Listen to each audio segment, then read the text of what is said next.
মাননীয় স্পিকার, আপনাকে ধন্যবাদ। আমার নির্বাচনী এলাকা টাঙ্গাইল ৭, নদীনালা, খালবিল, গজারির বন বেষ্টিত নির্বাচনী এলাকা। এই এলাকায় বন অঞ্চলে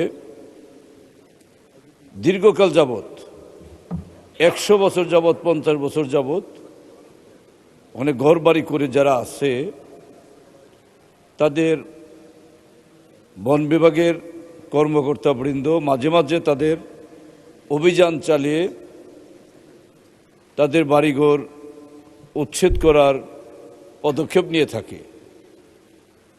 সেখানে আমরা যেহেতু তাদের ভোটে নির্বাচিত হয়ে এই সংসদে এসেছি, স্বভাবত একটা প্রশ্ন আসে, ১০০ বছর যাবৎ, ৫০ বছর যাবৎ আমি যে ঘরে থাকি সেই ঘরটা যদি ভেঙে দেয় আমি থাকব কোথায়, আমি যাব কোথায়?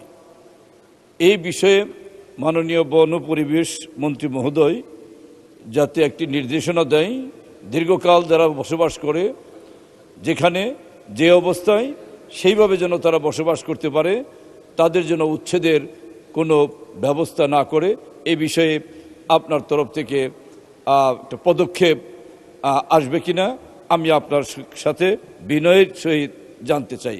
ধন্যবাদ আপনাকে। মাননীয় মন্ত্রী। মাননীয় স্পিকার, আপনাকে ধন্যবাদ।